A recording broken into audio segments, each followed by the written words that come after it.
So hello students, आज हम लोग एटॉमिक स्ट्रक्चर का नेक्स्ट टॉपिक डिस्कस करने वाले हैं और वो है ड्यूअल नेचर ऑफ रेडिएशंस।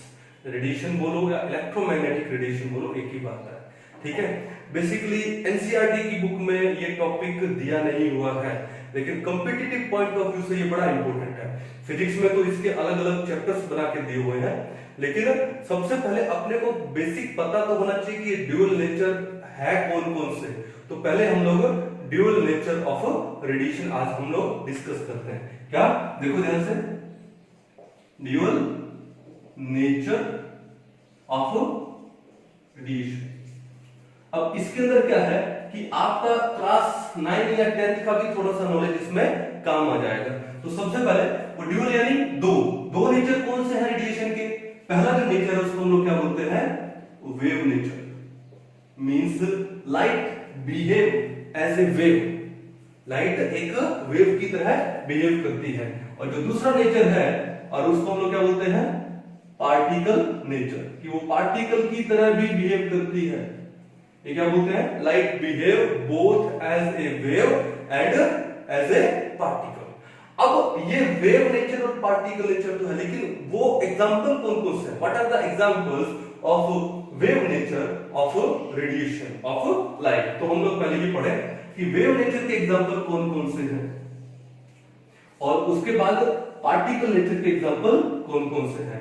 देखो, मैं आपको डायरेक्ट भी बता सकता हूं, कोई इशू है नहीं इसके अंदर, ठीक है, लेकिन कुछ ऐसा बताया जाए जो कि आपको लॉन्ग टाइम तक याद रहे, यानी इसको क्यों ना एक ट्रिक में बता दिया जाए, ठीक है, और वो शानदार ट्रिक ऐसा बनाया जो कभी भूले ना। तो देखो ट्रिक देखो क्या है। अभी अगर मैं नीट वाले बच्चों की बात करूं, मेडिकल वाले बच्चों की बात करूं, तो मेडिकल वाले बच्चों की जो मेन सब्जेक्ट हैं वो कौन कौन से हैं, फिजिक्स, केमिस्ट्री एंड बायो। और वो किस में आते हैं, साइंस में आते हैं ऑब्वियसली, ठीक है। तो एक छोटा सा मैंने ट्रिक बनाया है कि जब बच्चा नीट एग्जाम देगा और उसमें क्वालिफाई हो जाएगा, तो उसके बाद वो क्या बनेगा, डॉक्टर बनेगा। क्या बनेगा, डॉक्टर बनेगा। अब हो सकता है 12th क्लास के साथ ही नीट क्लियर हो जाए, लेकिन कई बार ऐसा भी होता है बच्चे रिपीट करते हैं 1 साल 2 साल 3 साल, ठीक है। कहने का मतलब है जब स्टूडेंट लोग रिपीट करते हैं तो 1 साल, जैसे मान लो ड्रॉपर बैच में बच्चे लोग आते हैं तो उनको सिलेबस तो वही 11 और 12 का ही पढ़ना है, और अगर मान लो सेकंड ईयर रिपीट करते हैं कई बच्चे तो सिलेबस वही पढ़ना है, यानी सेम चीजें पढ़ पढ़ के हम लोग क्या हो जाते हैं, बोर हो जाते हैं। और वो चीजें पढ़नी है क्योंकि बिकॉज हमको डॉक्टर बनना है। तो मैंने एक छोटा सा ट्रिक बनाया, क्या देखो ध्यान से।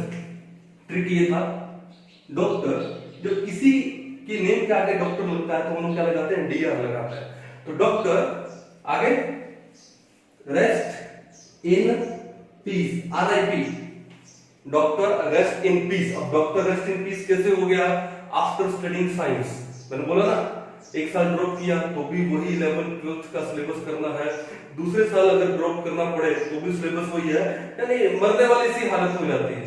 तो doctor rest in piece after studying what, science.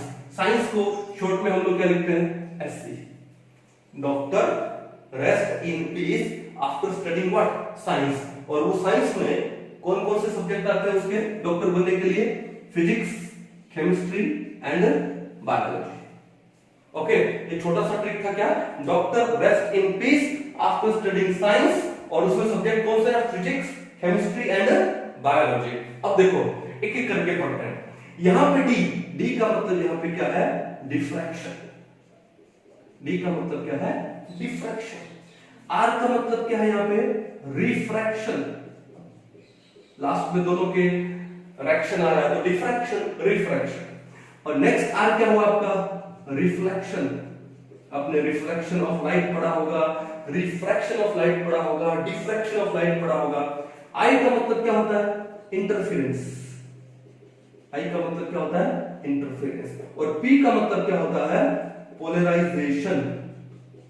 P का मतलब क्या होता है, पोलराइजेशन। तो ये जो 5 एग्जांपल्स हैं वो क्या शो करते हैं लाइट के, वेव नेचर। कौन कौन सा, diffraction, refraction, reflection, interference and polarisation. Okay, अब आते हैं किसके ऊपर, पार्टिकल नेचर के ऊपर। तो पहले हमने लिखा एससी। एससी का मतलब यहां पे क्या है, सिंटिलेशन। हो सकता है कुछ बच्चों ने ये पहली बार सुना हो सिंटिलेशन, लेकिन मैं कह रहा हूं कि आपने शायद ये क्लास 9 या 10 में ही सुन लिया था सिंटिलेशन क्या होता है, बस आपको बताने की जरूरत है, वो बताएंगे हम लोग। तो एसटी का मतलब क्या हुआ, सिंटिलेशन। फिर पी, पी का मतलब क्या हुआ, फोटो इलेक्ट्रिक इफेक्ट। पी का मतलब यहां पे क्या हुआ, फोटो इलेक्ट्रिक इफेक्ट। किसने दिया था फोटो इलेक्ट्रिक इफेक्ट, आइंस्टाइन ने दिया था। फिर सी, सी का मतलब क्या है यहां पे, कॉम्पटन इफेक्ट। सी का मतलब क्या है, कॉम्पटन इफेक्ट, या हम इसको कॉम्पटन स्कैटरिंग भी बोलते हैं। हम इसको क्या बोलते हैं, कॉम्पटन स्कैटरिंग। आपके फिजिक्स का पार्ट है ये, हल्का सा मैं इसको इलेबोरेट करूंगा ये क्या है।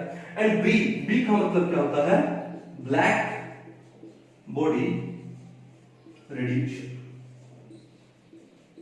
बी का मतलब क्या है, ब्लैक बॉडी रेडिएशन। तो ये चार है, वो तो पार्टिकल नेचर शो करते हैं लाइट का या रेडिएशन का, और ये जो 5 एग्जांपल है वो क्या शो करते हैं, वेव नेचर।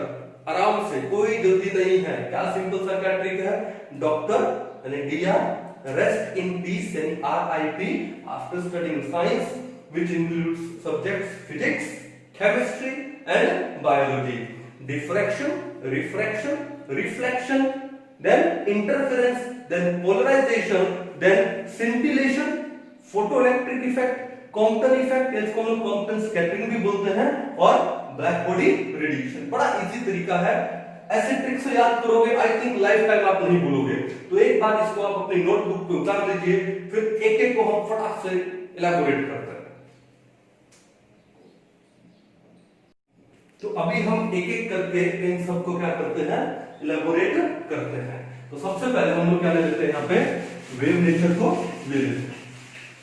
तो वेव नेचर में ध्यान से समझ लीजिएगा, सबसे पहले कौन सा आता है वेव नेचर में, डिफ्रैक्शन। कौन आता है, diffraction, diffraction of light. Diffraction क्या होता है, डिफ्रैक्शन का मतलब क्या है, it is the bending of a wave, it is the bending of light, it is the bending of a wave. कब, when an obstacle comes in its path, when an obstacle comes in its path।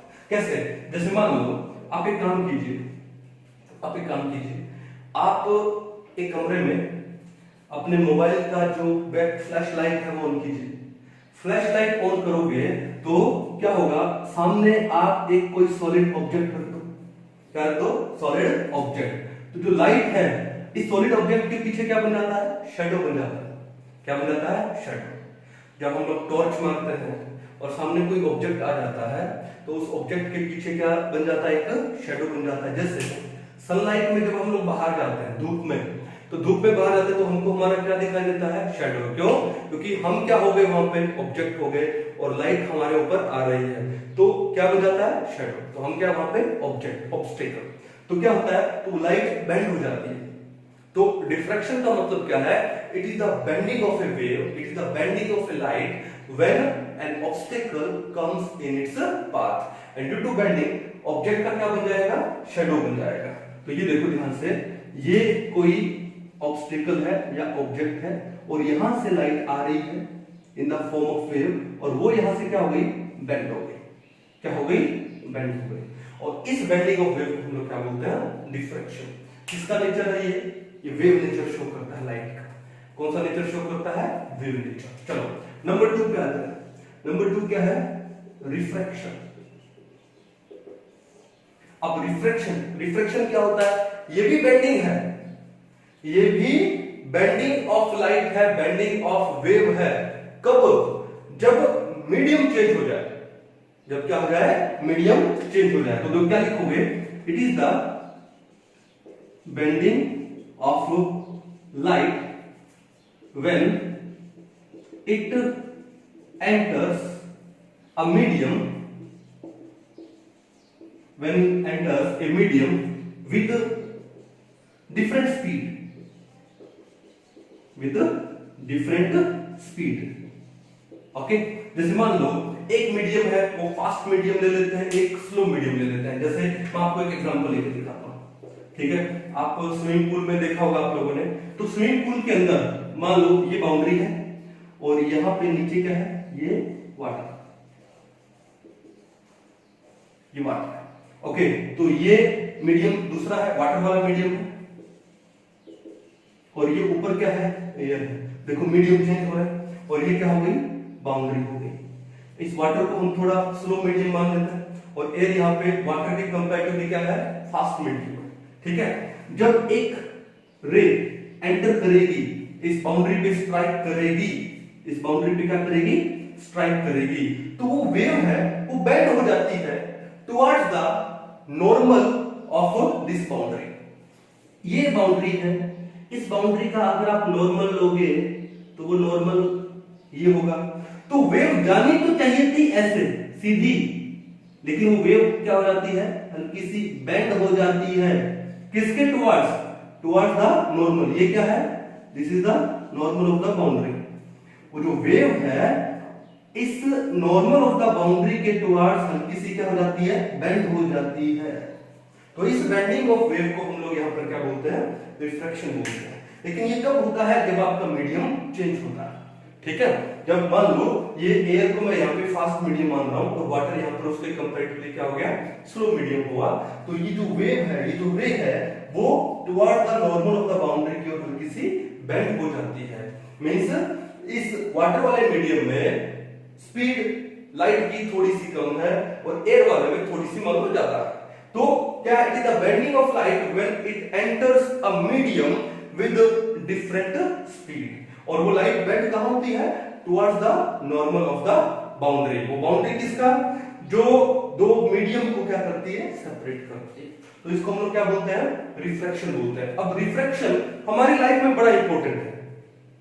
ठीक है, ये जो हमारी आंख में जो lens है, ठीक है, जो इमेज बनती है वो किसकी वजह से बनती है, रिफ्रैक्शन की वजह से बनती है। The image formed is an example of refraction. हमारे आंख में जो लेंस है उसमें जो इमेज बनेगी वो किसका एग्जांपल है, रिफ्रैक्शन का। तो हमारी लाइफ के लिए क्या हुआ, बड़ा इंपॉर्टेंट हुआ।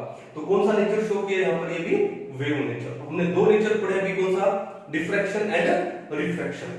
अभी हम तीसरे नेचर पे जाते हैं, तीसरे एग्जांपल पे जाते हैं, और वो एग्जांपल कौन सा है आपका, रिफ्लेक्शन। वो एग्जांपल कौन सा है, रिफ्लेक्शन। ठीक है, चलो पढ़ते हैं इसको, साथ साथ में आप अपने नोटबुक में इसको पोस्ट करके उतारते रहिएगा। थर्ड एग्जांपल कौन सा हुआ, रिफ्लेक्शन। ये भी बड़ा ही सुंदर एग्जांपल है। शीशे के सामने, मिरर के सामने आप खड़े होकर तो आपको अपना इमेज दिखाई देता है, आपको अपना शक्ल दिखाई देता है। वो शक्ल क्यों दिखाई देता है, रिफ्लेक्शन। मींस जब सरफेस बड़ा ही स्मूथ हो, शाइनी हो, तो जो वेव है वो क्या हो जाती है, बाउंस बैक हो जाती है।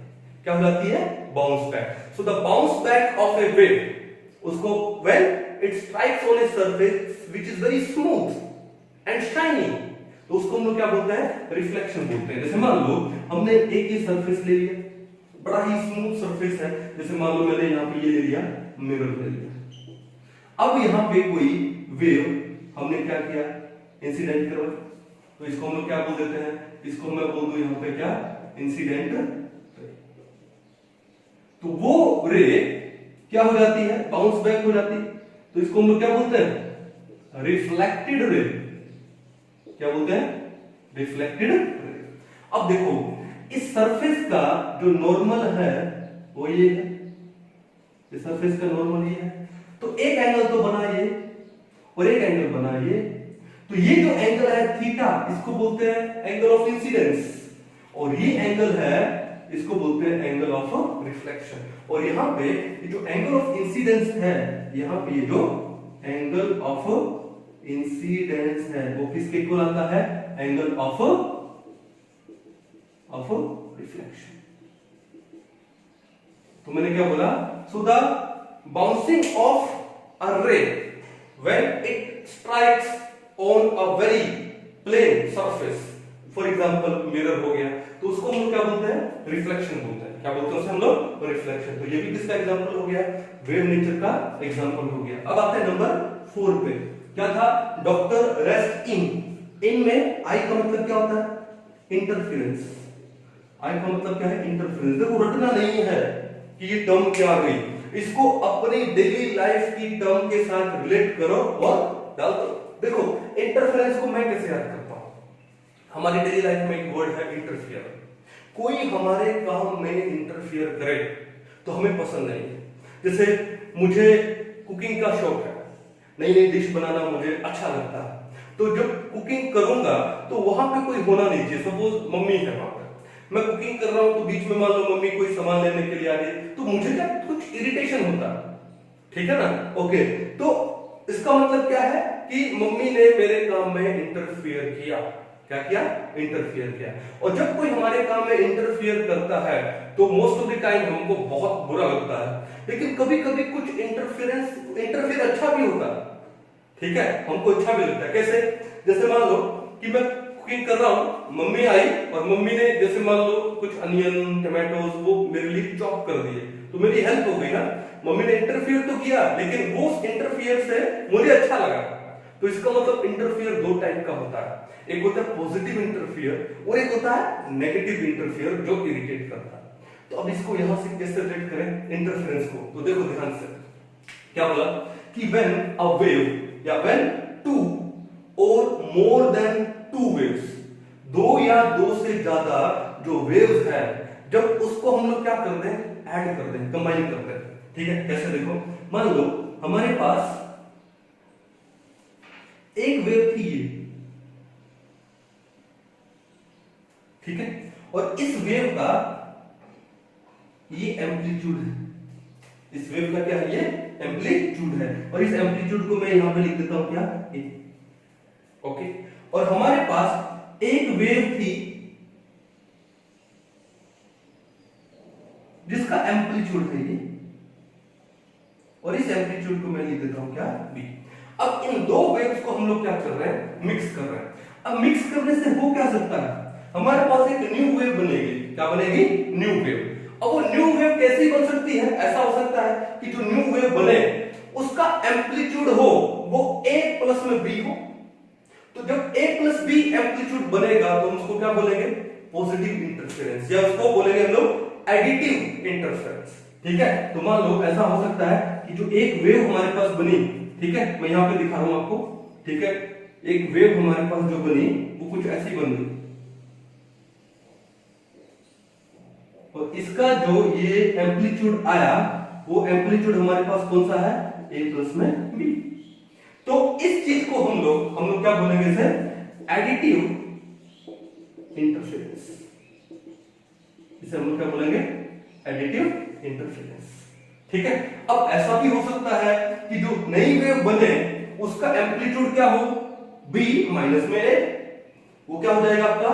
सब्ट्रैक्टिव इंटरफेरेंस, या हम इसको क्या बोलते हैं? डिस्ट्रक्टिव इंटरफेरेंस भी बोलते हैं। तो ऐसा भी हो सकता है कि अब जो नई वेव बनी उसका इंटरफेरेंस हमारे पास क्या है? ये उसका हमारे पास एम्पलीट्यूड क्या है? ये आया, और ये हमारे पास एम्पलीट्यूड क्या हो गया? b माइनस, ये क्या था? b प्लस है। तो इसको हम लोग क्या बोलेंगे? सब्ट्रैक्टिव इंटरफेरेंस बोलेंगे, या हम इसको क्या बोलते हैं? दूसरा नाम क्या देते हैं? Destructive interference. तो हमने क्या बोला? इंटरफेरेंस क्या होता है? व्हेन टू और more than two waves are mixed together then a new wave will be formed, और विद एडिटिव इंटरफेरेंस और सब्ट्रैक्टिव इंटरफेरेंस। अब देखो ये कौन सा नेचर शो करता है? Wave nature. कौन सा नेचर शो करता है? Wave nature. कैसे? आप एक रेड लाइट में एक येलो लाइट मिक्स करो। मेरे पास एक टॉर्च है जहां से रेड लाइट आ रही है, और एक टॉर्च है जहां से मान लो येलो लाइट आ रही है। जब वो लाइट मिक्स होगी तो हमारे पास एक न्यू कलर की लाइट अपने को मिलेगी। फैक्ट है। तो वो कौन सा हो गया? आपका इंटरफेरेंस हो गया। अब ये नेचर कौन सा हुआ? वेव नेचर हुआ लाइट का। पार्टिकल नेचर, चलो पार्टिकल नेचर हुआ कि नहीं हुआ देखते हैं। कि मान लो पार्टिकल के हिसाब से मैं एक टेनिस बॉल ले लेता हूं। मैंने एक टेनिस बॉल ली और एक और टेनिस बॉल ली। अब जब दोनों टेनिस बॉल को जब मैं आपस में ऐड करूंगा तो कोई वो बड़ी टेनिस बॉल थोड़ी बन जाएगी, नहीं बनेगी ना। इसका मतलब पार्टिकल नेचर तो नहीं है। कौन सा नेचर है? वेव नेचर है, ठीक है। एक रेड लाइट लो, एक ब्लू लाइट लो, मिक्स करोगे तो एक न्यू कलर की लाइट अपने को मिलेगी। क्या बताता है? वेव नेचर बताता है। ये प्रॉपर्टी किसकी हो सकती है? वेव की हो सकती है। तो interference is a wave nature. ये शो क्या करता है? Wave nature.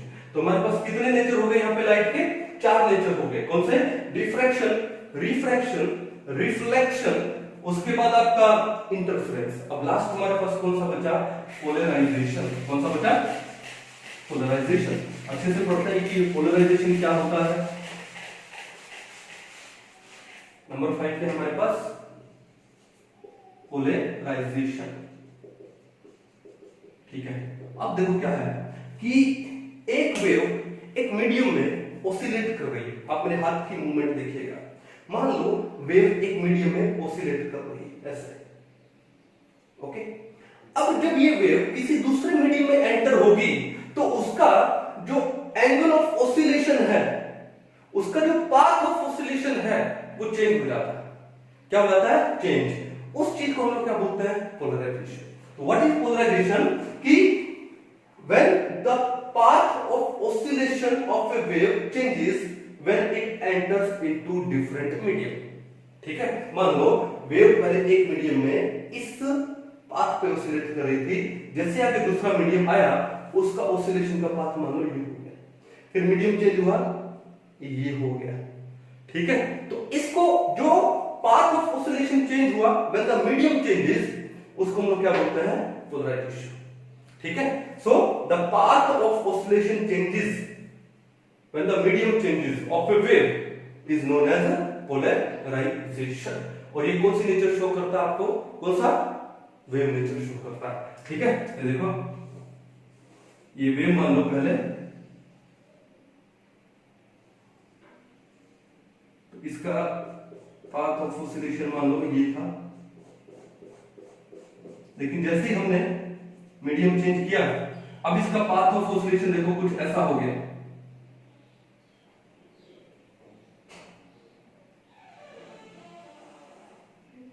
कुछ ऐसा हो गया, पहले ये था अब वो इस टाइप का कुछ हो गया, इवन द मीडियम चेंजेस। तो इसको हम लोग क्या बोलते हैं? पोलराइजेशन। और ये किसका प्रॉपर्टी है? ये वेव प्रॉपर्टी है। ठीक है, तो हमने अभी 5 एग्जांपल डिस्कस किए हैं wave nature of light, wave nature of radiation. कौन सा? Diffraction, refraction, reflection, interference and polarisation. अच्छे से समझ लीजिए, उसके बाद हम लोग आगे चलते हैं किसके ऊपर? पार्टिकल नेचर के ऊपर। चलिए, वेव नेचर डिस्कस करने के बाद अब हम आगे चलते हैं किसके ऊपर? पार्टिकल नेचर के ऊपर। तो पार्टिकल नेचर में जो सबसे पहला था वो कौन सा था? एससी। एससी यानी सिंटिलेशन। एससी यानी सिंटिलेशन। अब सर ये सिंटिलेशन क्या होता है? मैंने आपको बिगिनिंग में बोला था कि आप सब ने सिंटिलेशन के बारे में पढ़ा है, बस आप शायद जानते नहीं एक्चुअली है क्या। क्या सिंटिलेशन एक्चुअली होता है? क्या मीनिंग इसका होता है? It is the flash of light produced, it is the flash of light produced when a particle strikes on a fluorescent screen, when a particle strikes on a fluorescent screen। ठीक है, कुछ याद आया आपको? कहां पे पढ़ा होगा? ध्यान दीजिए, आपने रदरफोर्ड का अल्फा रे स्कैटरिंग एक्सपेरिमेंट पढ़ा होगा। मैं शॉर्ट में फटाफट लिख देता हूं। गोल्ड फॉइल लिया था उसने, और उसने पीछे क्या लिया था? एक स्क्रीन लिया था, और स्क्रीन की अंदर वाली साइड उसने कोट कर दी थी किससे?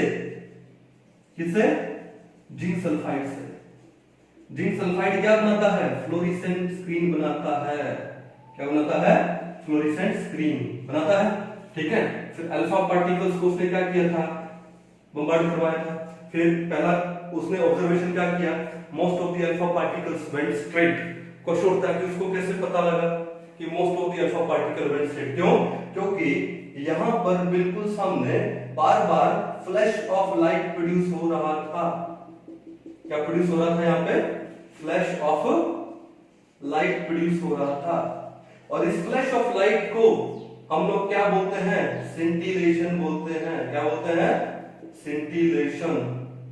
ठीक है, तो स्सिंटिलेशन क्या होता है? It is the flash of light produced when A particle strikes on A fluorescent screen. तो नेचर कौन सा हो गया? पार्टिकल नेचर हुआ। अरे कोई स्ट्राइक करेगा तभी तो प्रोड्यूस होगा ना, तो पार्टिकल नेचर हुआ when A particle strikes on A fluorescent screen. तो क्या बोलते हैं इसको? स्सिंटिलेशन बोलते हैं। तो कौन सा नेचर हुआ स्सिंटिलेशन? पार्टिकल नेचर हुआ। ओके, सबने पढ़ा हुआ ना, बस उसको रिलेट करना बाकी था। अब उसके बाद उतार लीजिए इसको अच्छे से। अब उसके बाद दूसरा कौन सा आता है? P, photo electric effect. बड़ा इंपॉर्टेंट है, न्यूमेरिकल्स भी आते हैं, तो हम थोड़ा सा अच्छे से इसको पढ़ते हैं, ये फोटो इलेक्ट्रिक इफेक्ट क्या है। फिर देन आप एक बार इसको उतार लीजिए। चलो नंबर 2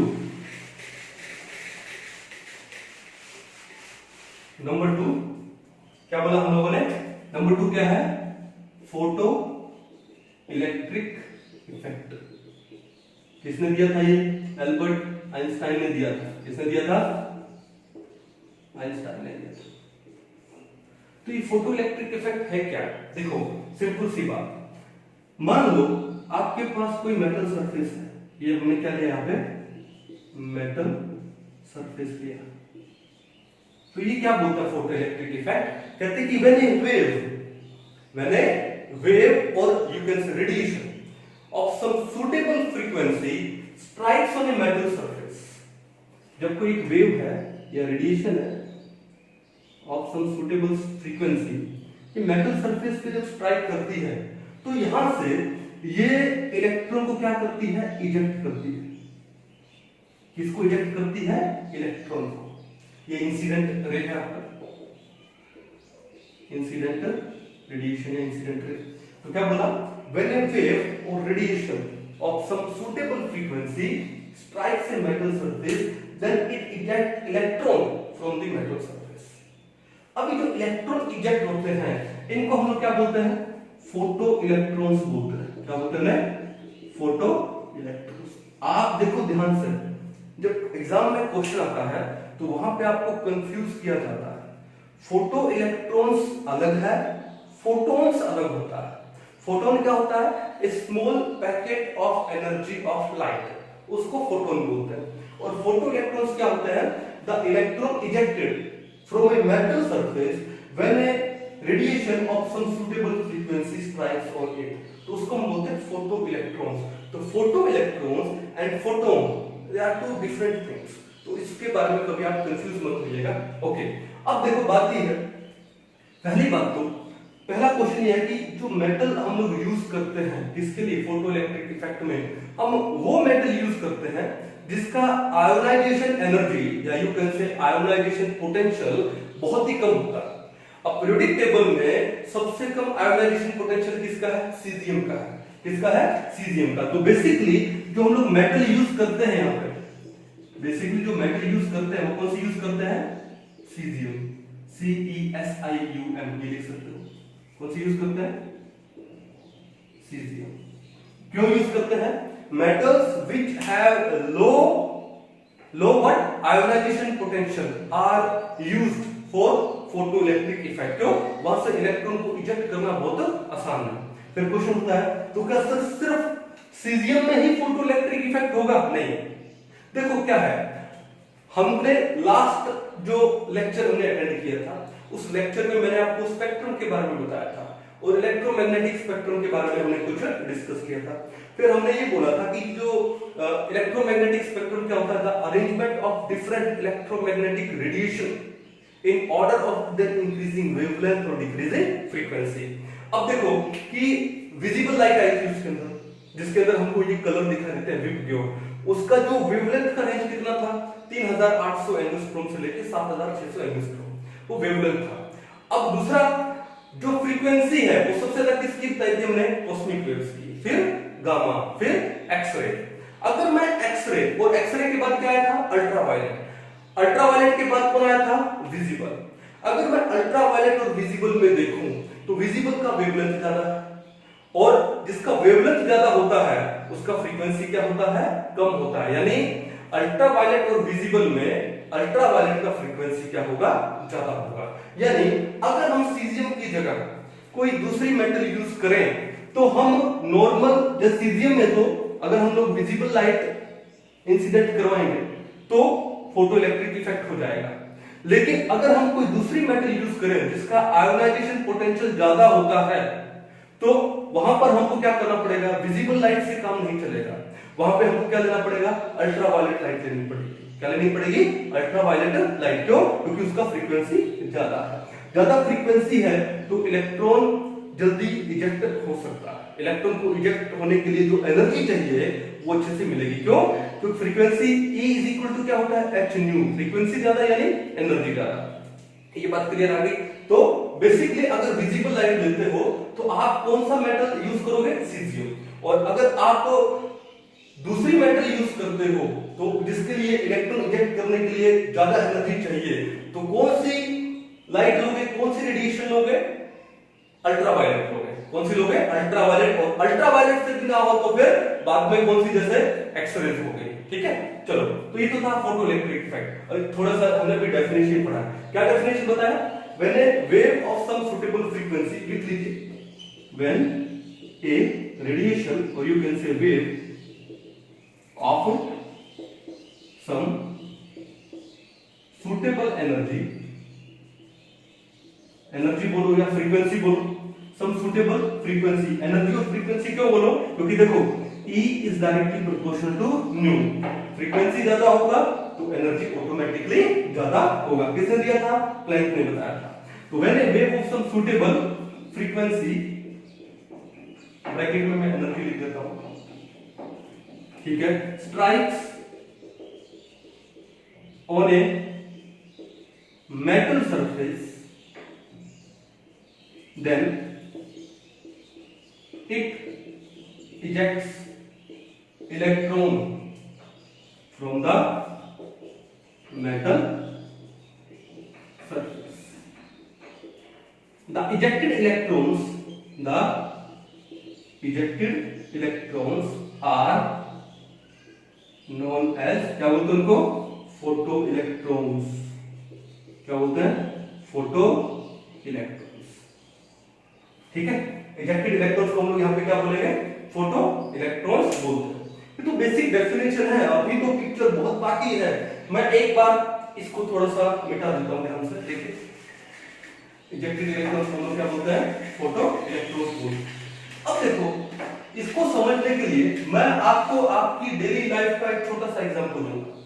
और वो छोटा सा एग्जाम्पल क्या है, मान लो आप अपने आप को कंसीडर कीजिए और अपनी फैमिली को कंसीडर कीजिए। ठीक है, मान लो आप इलेक्ट्रॉन, ठीक है, अब आपको घर से बाहर जाने के लिए, means you are an electron and आपको घर से बाहर जाने के लिए कम से कम 100 रुपीज चाहिए। भाई जिस भी जगह पे आप जाना चाहते हो, घर से इजेक्ट होने के लिए आपको क्या चाहिए, 100 रुपीज चाहिए। ठीक है, बाहर जाने के लिए, चाहे वो ऑटो का भाड़ा हो, चाहे गाड़ी का हो, चाहे पेट्रोल हो, व्हाटएवर, बाइक में। तो अब अगर आपके पेरेंट्स ने आपको 50 रुपीज दिए तो क्या आप घर से बाहर हो पाओगे, इजेक्ट हो पाओगे? नहीं। क्यों? क्योंकि आपको घर से बाहर जाने के लिए, इजेक्ट होने के लिए जो एनर्जी चाहिए थी, जो 100 रुपीज की एनर्जी चाहिए थी, वो नहीं मिली, उससे कम मिली, तो आप इजेक्ट नहीं हो पाओगे। लेकिन अगर आपके घर वालों ने आपको 100 रुपीज दे दिए तो आप घर से इजेक्ट हो जाओगे। Means that 100 rupees is the minimum energy there. Example दे रहा हूं आपको, ठीक है, फॉर इजेक्शन। ठीक है, आपके घर से बाहर निकलने के लिए। लेकिन अगर आपके घर वालों ने, मम्मी पापा ने एक दिन खुश होकर आपको 500 रुपए दे दिए, अब होगा क्या कि आपको जितनी एनर्जी चाहिए थी इजेक्शन के लिए, अपने घर से इजेक्ट आउट होने के लिए, कितनी 100 रुपीज, उससे आपको 400 रुपीज एक्स्ट्रा मिले। तो आप क्या करोगे, 100 रुपीज में तो घर से इजेक्ट हो गए, और बाकी जो 400 रुपीज आपके पास एक्स्ट्रा है, पॉकेट मनी आ गई, तो हमारे मन में ख्याल आता है कि एक काम करते हैं, आज पिज्जा खा लेते हैं, बर्गर, या किसी रेस्टोरेंट में जाके अच्छा सा खाना खाया जाए, या मूवी देखा जाए। इसका मतलब हमें विंग्स लग जाते हैं। ठीक है, उस विंग्स का मतलब क्या है, काइनेटिक एनर्जी। मींस वो जो एक्स्ट्रा 400 रुपीज है वो आपकी काइनेटिक एनर्जी में कन्वर्ट हो जाता है। ठीक है, तो देखो ध्यान से, मैं क्या लिख रहा हूं यहां पे कि लेट जो न्यू नोट है, new note, it is the minimum frequency minimum frequency है, वो जो रे का मिनिमम फ्रीक्वेंसी है for the ejection of electron. New note क्या है? मिनिमम फ्रीक्वेंसी चाहिए रेडिएशन का for the ejection of electron, और इस मिनिमम फ्रीक्वेंसी को हम बोलते हैं क्या? Threshold frequency. क्या बोलते हैं? Threshold frequency. What is threshold frequency? It is the minimum frequency of the radiation for the ejection of an electron from a metal surface. ठीक है, ये तो चाहिए। वो जो 100 रुपीज मैंने आपको बोले हैं, ये वो न्यू नोट है। ठीक है, अब न्यू नोट को 100 मत मान लेना, मैं रिलेट कर रहा हूं, एग्जांपल दे रहा हूं। ठीक है, अब एच न्यू नोट क्या हो गया? एनर्जी हो गया। तो E किसके इक्वल होता है? H new. किसने बोला? प्लैंक ने बोला, प्लैंक क्वांटम थ्योरी। तो अब ये है न्यू नोट, तो ये क्या हो गया आपका? ई नोट। अब इस ई नोट को हम यहां पे क्या बोलेंगे? थ्रेशोल्ड एनर्जी बोलेंगे। क्या बोलेंगे? Threshold energy. तो ई नोट किसके इक्वल हो गया? एच न्यू नोट के इक्वल हो गया। इक्वेशन नंबर एक बार मैं इसको दे देता हूं 1। तो यहां पर हियर ई नोट को हम लोग क्या बोलते हैं? थ्रेशोल्ड एनर्जी बोलते हैं। अब इस ई नोट को हम लोग यहां पे वर्क फंक्शन भी बोलते हैं। हम इसको यहां पे लिखते हैं क्या? Omega naught. हम इस एच न्यू नोट को हम ई नोट की जगह क्या लिख सकते हैं? ओमेगा नोट भी लिख सकते हैं। ओमेगा नोट क्या हो गया आपका? H new note. तो यहां ये जो ओमेगा नोट है, उसको हम लोग क्या बोलते हैं? Work function. क्या बोलते हैं उसे? Work function. आप थ्रेशोल्ड एनर्जी बोलो या वर्क फंक्शन बोलो, एक ही बात है। ठीक है, ओके। तो जो ई नोट है या जो ओमेगा नोट है, it is the work function, it is the minimum energy for the ejection of an electron from the metal. ये तो चाहिए। लेकिन अब देखो हमने क्या किया? हमने जो रेडिएशन इंसिडेंट किया है, उसका हमने क्या किया? जो फ्रीक्वेंसी लिया, न्यू लिया। हमने क्या लिया? न्यू लिया। अब दो केसेस लेते हैं। पहला केस कौन सा हो गया कि अगर मैं लूं if nu is less than nu note, अगर जो न्यू है न्यू नोट से कम हुआ, न्यू नोट क्या था आपका? वो 100 रुपीज वाला था, और न्यू क्या था? मैंने क्या बोला आपको? 50 रुपीज दिए घर वालों। तो क्या इजेक्शन होगा इलेक्ट्रॉन का? नहीं होगा। Then electrons will not eject. If nu is less than nu naught, then electron will not eject. पहली कंडीशन तो ये हो गई। दूसरी कंडीशन क्या हो गई? If nu is greater than और इक्वल टू न्यू नोट। अगर इक्वल टू न्यू नोट हो गया तो इजेक्शन होना ही है, और अगर ग्रेटर देन न्यू नोट हो गया तो इलेक्ट्रॉन इजेक्ट होगा। Then electron will eject and the extra amount of energy is converted into the kinetic energy of the electron. तो देखो एनर्जी क्या हुई? एनर्जी क्या हुई? H nu. हमने कितनी एनर्जी दी? H nu. लेकिन इलेक्ट्रॉन के इजेक्शन के लिए एनर्जी कितनी चाहिए? एच न्यू नोट चाहिए। और जो एक्स्ट्रा अमाउंट ऑफ एनर्जी है वो किस में कन्वर्ट हो गई? Kinetic energy of the electron. Means घर वालों ने आपको दिए 500 रुपए, आपको घर से बाहर निकलने के लिए कितने चाहिए? 100 रुपए, और जो एक्स्ट्रा 400 रुपए बचे वो आपके विंग्स लग गए, यानी आपकी काइनेटिक एनर्जी में कन्वर्ट हो गया ना? तो ठीक है, तो सिंपल सा हमारे पास एक इक्वेशन बन गया कि h nu is equal to h nu naught plus में काइनेटिक एनर्जी। क्लियर बात है ये? ओके, तो इसको थोड़ा सा आगे इलैबोरेट कर लेते हैं। h nu is equal to h nu naught plus kinetic energy क्या है? Half mv²। कोई दिक्कत नहीं है। अब इस h न्यू नॉट को यहां ले आओ तो क्या बन जाएगा? तो half mv² is equal to h nu minus में h न्यू नॉट। दोनों में से कॉमन क्या जाएगा? h कॉमन आ जाएगा, तो अंदर क्या बचेगा? ये आ जाएगा h इनटू न्यू माइनस में न्यू नॉट। तो हमारे पास एक रिलेशन आ गया। अब यहां पर m क्या है? Mass of electron. अब इलेक्ट्रॉन का मास तो हम जानते हैं कितना होता है? 9.11 into 10 to the -31 kilogram. v क्या है? Velocity of electron. Okay, h क्या है? Planck's constant. न्यू क्या है? फ्रीक्वेंसी इसका ऑफ रेडिएशन, इंसिडेंट रेडिएशन। और न्यू नॉट क्या है? Threshold frequency. इसका मतलब देखो यहां पे m और h ये तो कांस्टेंट है, हाफ तो वैसे ही कांस्टेंट है। क्या चीज बची हमारे पास? तीन चीजें बची। कौन सा? v, nu and nu naught. इन तीन में से दो वैल्यूज आपको दे दी जाएगी, तीसरी वैल्यू आपको कैलकुलेट करनी है। बड़ा इजी है, निकाल सकते हो, कोई इशू नहीं। ठीक है, तो ये क्या है आपका, क्या है ये फोटो इलेक्ट्रिक इफेक्ट। क्या है ये फोटो इलेक्ट्रिक। अब देखो ध्यान से, अब ये फोटो इलेक्ट्रिक इफेक्ट कौन सा नेचर शो करता है, पार्टिकल नेचर। क्यों, इसको थोड़ा सा देख के, अगर आप क्रिकेट के फैन हो तो क्रिकेट के फैन में आप थोड़ा सा मेमोराइज करो कि जब बॉलर बॉलिंग करता है तो बॉलिंग करता है तो क्या होगा कि जब वो बॉल ग्राउंड पे टच करती है और उसको थोड़ा सा जूम करके देखिए और थोड़ा स्लो मोशन में देखिए, जब वो बॉल ग्राउंड पे टप्पा खाती है यानी जब वो टच करती है तो जैसे वो टच करेगी ग्राउंड पे, स्लो मोशन में देखिएगा और थोड़ा जूम करके, तो उस ग्राउंड पे जहां पे वो टच करती है वहां से थोड़े सैंड पार्टिकल्स थोड़े से ऊपर की ओर आते हैं। तो उन सैंड पार्टिकल्स को आप क्या मान लो, इलेक्ट्रॉन मान लो, और वो जो बॉल है उस बॉल को आप मान लीजिए एक रेडिएशन जो एक फ्रीक्वेंसी के साथ, एक एनर्जी के साथ आती है, तो वहां से वो सैंड पार्टिकल्स क्या होते हैं, ग्राउंड से थोड़े ऊपर चले जाते हैं। उन सैंड पार्टिकल्स क्या मान लो, इलेक्ट्रॉन। तो वैसा सा नहीं हो। अब वो सैंड पार्टिकल्स नॉर्मल वे में तो ऊपर नहीं गए ग्राउंड अगेंस्ट द ग्रेविटी, लेकिन जब एक पार्टिकल, बॉल क्या है पार्टिकल, जब पार्टिकल स्ट्राइक किया तभी तो गया ना। वैसे बॉल को भी हम उसका भी वेव और पार्टिकल दोनों नेचर मान सकते हैं। तो ये कहानी समझ आ गई। तो यहां पर ये भी क्या हो गया आपका, पार्टिकल नेचर हो गया। पार्टिकल है तभी तो ग्राउंड पे स्ट्राइक किया तभी तो इलेक्ट्रॉन क्या हुआ, इजेक्ट हुआ। इसलिए photo electric effect is considered as a particle nature of a radiation. अच्छे से इसको समझ लीजिए, अच्छे से उतार लीजिए। इसके ऊपर बेस्ड क्वेश्चन है, सॉल्व करके देखिए, नहीं होंगे तो हम तो करेंगे ही करेंगे। ओके, चलिए आगे अब हम लोग पढ़ते हैं नंबर 3। क्या नाम है इसका, कॉम्पटन इफेक्ट। मैं इसको मिटा देता हूं एक बार। कॉम्पटन इफेक्ट फिजिक्स में है, चलो थोड़ा सा साइंटिस्ट का नाम डिस्कस कर लेता हूं। कॉम्पटन इफेक्ट दिया था किसने, आर्थर होली कॉम्पटन ने। किसने दिया था, आर्थर होली कॉम्पटन ने दिया था। नेम इंपॉर्टेंट नहीं है।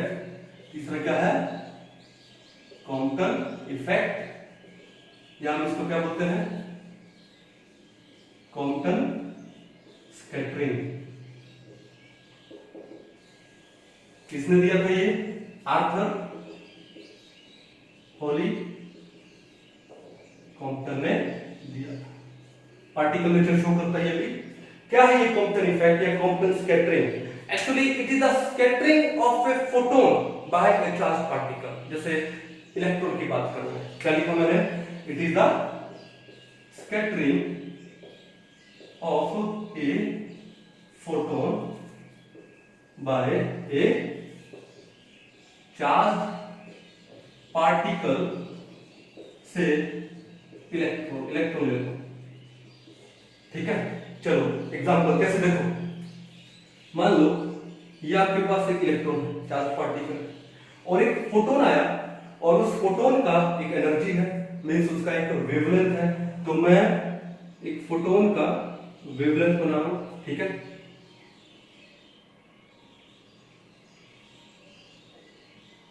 इस वेवलेंथ का फोटोन आता है, इस वेवलेंथ का फोटोन आता है और वो चार्ज पार्टिकल पे स्ट्राइक करता है। स्ट्राइक करने से क्या होगा कि ये जो फोटोन है ये स्कैटर हो जाता है, इसकी वेवलेंथ है पहले से इंक्रीज हो जाती है। क्वेश्चन था सर वेवलेंथ क्यों इंक्रीज होगी? इसलिए इंक्रीज होगी because some of the energy of photon कहां पर चली जाती है, वो ट्रांसफर हो जाती है किसके पास में, इलेक्ट्रॉन के पास में। तो इलेक्ट्रॉन के पास में वो एनर्जी क्या हो गई, ट्रांसफर हो गई। ठीक है, और ये फोटोन है वो क्या हो गया, स्कैटर हो गया। क्यों, एनर्जी ट्रांसफर हो गई तो इस फोटोन की एनर्जी कम हो गई। और हमको पता है E इज इक्वल टू क्या है, h न्यू, और न्यू क्या होता है, c अपॉन लैम्डा। अगर एनर्जी कम हो गई तो लैम्डा क्या हो गया, इंक्रीज हो गया। लैम्डा क्या हो गया, इंक्रीज हो गया। तो देखो जो फोटोन है उसका लैम्डा पहले के कंपैरेटिवली क्या हो गया, इंक्रीज हो गया। उसका जो वेवलेंथ है वो पहले के कंपैरेटिवली इंक्रीज हो गया। मान लो ये लैम्डा था इनिशियल और ये है लैम्डा क्या, ये बात क्लियर है? ओके, कितने डिग्री एंगल पे ये फोटोन स्कैटर हो गया, मान लो ये थीटा एंगल पे स्कैटर हो गया, और इस एंगल को मान लो हमने बोल दिया था। ये फोटोन जब एक चार्ज पार्टिकल पे जैसे इलेक्ट्रॉन के ऊपर क्या किया, स्ट्राइक किया, then it transfer some amount of its energy to this electron. तो इसका एनर्जी खुद का क्या हो गया, कम हो गया, कम हो गया, तो इसका मतलब उसका वेवलेंथ क्या हो गया, बढ़ गया। तो ये फोटोन क्या हो गया, स्कैटर हो गया। तो इसको हम लोग क्या बोलते हैं, क्या बोलते हैं इसको, Compton scattering. It is the scattering of a photon by a charge particle से electron, and as a result of this the energy of photon decreases and hence wavelength increases। कितना वेवलेंथ इंक्रीज हुआ तो कैसे लिखेंगे, lambda final minus में lambda initial किसके equal है, delta lambda. किसके इक्वल है, डेल्टा लैम्डा। आगे हम जब डी ब्रॉग्ली वेव इक्वेशन पढ़ेंगे तो वहां पढ़ा था lambda is equal to h by p, h by mv पढ़ेंगे, लेकिन एक बार मैं करके देख रहा हूं किसके इक्वल होएगा, h upon mv। v को यहां पे मैं यहां पे क्या लिख रहा हूं, c इनटू में आता है ये 1 माइनस में cos थीटा। थीटा क्या है, ये स्कैटरिंग एंगल है इसका, ठीक है। तो अब देखो जब ये फोटोन इस चार्ज पार्टिकल पे स्ट्राइक करता है तो ये क्या हो जाता है, स्कैटर हो जाता है, ठीक है। इसका मतलब क्या है, ये पार्टिकल नेचर है, तभी तो स्कैटर हुआ है। क्या है ये, पार्टिकल नेचर है, तभी तो उसकी एनर्जी क्या हो गई, कम हो गई। क्या हो गई, कम हो गई। तो ये कौन सा नेचर शो करता है, यहाँ पे पार्टिकल नेचर शो करता है। तो कॉम्पटन इफेक्ट है वो भी क्या है, पार्टिकल नेचर। अच्छे से उतार दीजिए, आपकी केमिस्ट्री में नहीं है, फिजिक्स में है, तो केमिस्ट्री में ज्यादा इसके बारे में टेंशन लेने की जरूरत नहीं है, फिर भी थोड़ा सा नॉलेज होना चाहिए, तो मैंने हल्का सा बताया आपको, ब्रीफ में बताया। चलो उतार लीजिए इसको। नेक्स्ट जो नंबर 4 है, नंबर 4 कौन सा है, पार्टिकल नेचर। हमको क्या बोलते हैं, ब्लैक बॉडी रेडिएशन। क्या बोलते हैं इसको, ब्लैक बॉडी रेडिएशन। ब्रीफ में बताता हूं इसके बारे में भी क्या है। Number 4 black body radiation. तो ब्लैक बॉडी रेडिएशन से पहले पता होना चाहिए कि ब्लैक बॉडी क्या है। नाम पे मत जाइए, नाम से लग रहा है कि ये बॉडी विच इज ब्लैक, ऐसा नहीं है। कोई जरूरी नहीं है कि जो ब्लैक कलर का है वही ब्लैक बॉडी है, नहीं नहीं। तो ये ब्लैक बॉडी एक्चुअली होती क्या है, ब्लैक बॉडी किसको बोलते हैं, a body which absorbs all type of radiation. एक बॉडी जो सारी टाइप की रेडिएशन को एब्सॉर्ब कर सकती है, और वो रेडिएशन में इलेक्ट्रोमैग्नेटिक रेडिएशन में यानी वो एक्सरे भी हो गई, गामा रेज भी हो गई, अल्ट्रावायलेट भी हो गई, विजिबल भी हो गई, माइक्रोवेव्स भी होगी, रेडियो वेव्स भी होगी। A body which absorbs all type of radiation, उसको हम लोग क्या बोलते हैं, ब्लैक बॉडी। अब वो एब्सॉर्ब करने के बाद अगर उसका टेम्परेचर बढ़ जाए और एक पर्टिकुलर टेम्परेचर आने के बाद, गौर से सुनिए, एक पर्टिकुलर टेम्परेचर आने के बाद इट कैन एमिट रेडिएशन। ऐसा नहीं है कि जैसे ही सारी रेडिएशन एब्सॉर्ब करते ही उसने एमिट कर दी, नो।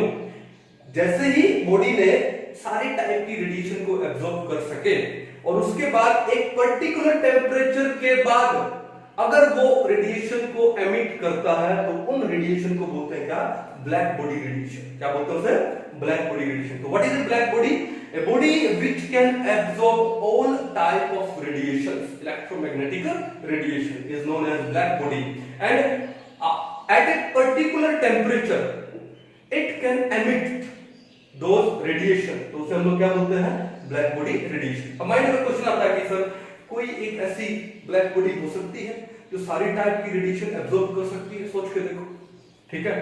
अगर मैं ब्लैक होल की बात करूं तो ब्लैक होल में तो गैलेक्सीज जा सकती है, ठीक है ना, ओके। तो ब्लैक होल है, अभी तक मानते हैं कि ब्लैक होल है, वो सारी टाइप की रेडिएशन को क्या कर सकता है, एब्सॉर्ब कर सकता है। दूसरी बात, अगर मैं एमिट करने पे आऊं तो ऐसी कोई बॉडी है जो सारी टाइप की इलेक्ट्रोमैग्नेटिक रेडिएशन है वो एमिट कर सकती है, सोच के देखो। Can we take an example of sun. Sun से सारी टाइप की रेडिएशन क्या हो रही है, एमिट हो रही है, चाहे वो अल्ट्रावायलेट हो, चाहे फिर आपका एक्सरे हो, गामा रे हो, या फिर विजिबल तो है ही, माइक्रोवेव। यानी sun can be considered as a black body which can emit all type of radiation, and a black hole can be considered as a black body which can absorb all type of radiation. लिख लेते हैं। Number 1 क्या लिखूं मैं, black hole, ठीक है। Black hole it is considered as a body which can absorb all the radiations, all the type of radiations, all the type of radiations. दूसरा, we can take an example of sun. Sun is considered, can be considered, sun is considered as a body which can emit all the type of radiations. ठीक है, तो समझ लो अच्छे से. तो ये है ब्लैक बॉडी रेडिएशन. तो ये भी किसका एग्जांपल है? पार्टिकल नेचर का है कि पहले एब्जॉर्ब किया और एक पर्टिकुलर टेम्परेचर आया तभी एमिट किया. तो कौन सा नेचर शो करेगा? पार्टिकल नेचर शो करेगा. कौन सा करेगा? पार्टिकल. ठीक है, तो आज हमने क्या डिस्कस किया है? Dual nature of radiation, dual nature of light. कौन सा? वेव नेचर और पार्टिकल नेचर. वेव नेचर कौन कौन से हैं? Doctor rest in peace. D diffraction, R refraction, R reflection, I interference and P polarisation. और पार्टिकल नेचर कौन से हैं? चार. कौन सा? Science, physics, chemistry, biology. Science SC scintillation, then P photoelectric effect, C Compton effect, B black body radiation. Exam के ऊपर question आ जाता है, which of the following set of examples, which of the following set of examples shows wave nature and particle nature respectively. अब आपको option देगा जैसे reflection and refraction, reflection and photoelectric effect, photoelectric effect and reflection, या फिर photoelectric effect and black body. तो आपको question पे ध्यान देना, पहले क्या होता है?